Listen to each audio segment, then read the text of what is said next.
les chemins de la vie. Chapitre 37, verset 1. La main de l'Éternel fut sur moi, et l'Éternel me transporta à l'esprit. Frère, Dieu savait que cette situation, cette mission, si cet homme va affronter avec le corps physique, il sera, parce que c'est tellement lourd.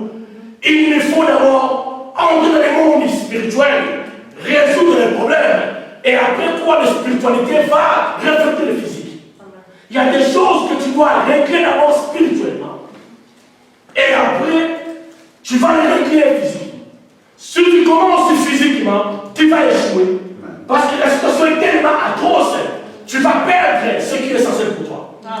Et la Bible déclare, une fois transporté en esprit, cet homme était dans une vallée. La Bible déclare qu'il est plein d'exhaussements. Et Dieu a amené cet homme dans un spectacle où cet homme ne pouvait pas imaginer. C'était tellement catastrophique. À mon avis, ça créait la peur dans la vie de cet homme. Il dit, mais qu'est-ce qui se passe? Depuis que je suis né, jamais vu des choses pareilles. Frère, la Bible déclare que c'était nombreux, très nombreux. Il y avait la foule des ossements. Frère, vous savez, je te retrouve quelque part, tu trouves un cadavre avec son squelette, frère. Pas 2, 3, 4, de multitude des squelettes, frère. Tu sens comment tu vas devenir. Tu sens comment tu auras la crainte. Pas la crainte, mais la peur. Tu sais comment ça va te faire trembler devant cette situation. Pareil avec cet homme. Il fut un homme de Dieu, rempli de la parole à son ventre.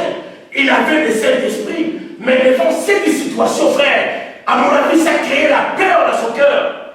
Frère, je ne connais pas la situation dont tu traverses dans ta vie ce matin. Je ne connais pas non plus ce que tu as lu dans ton cœur. La situation qui dépasse ton entendement, qui ronge ton cœur. La situation qui te coupe même l'appétit. Parfois la nuit, quand tu penses à cette situation, tu n'as plus sommeil.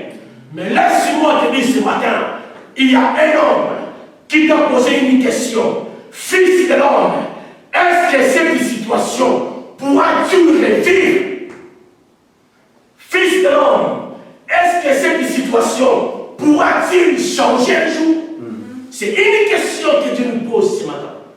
C'est la même question que Dieu a posée à cet homme.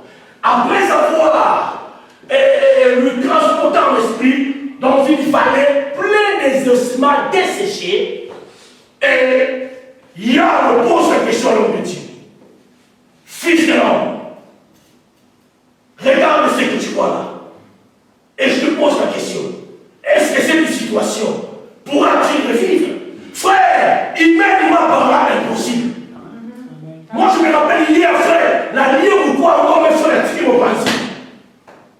Et mon épouse a achevé. Et je ne crois pas que l'os là va continuer à vivre.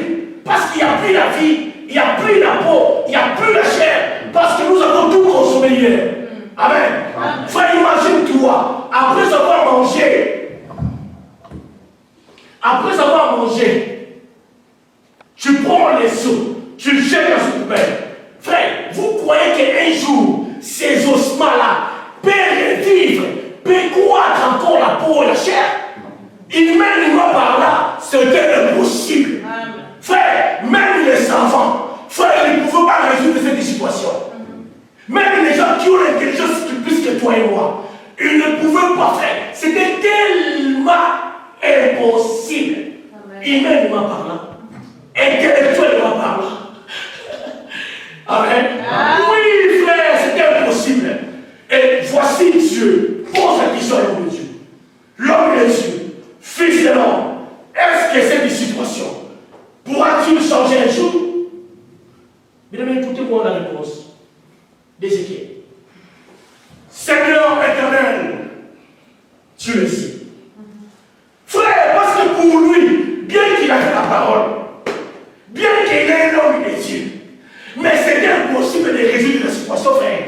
Il y a des choses où, frère, même tu es rempli de l'onction, frère, même ça coule, frère, tu tu ne peux pas les résoudre. Il n'y a que Dieu lui-même. Mais écoutez-moi, il y a la part de l'homme, il y a aussi la part de Dieu. Amen. Et vous allez comprendre quelque chose. Frère, et cet homme a dit au Seigneur, Éternel Seigneur, c'est toi qui es ici.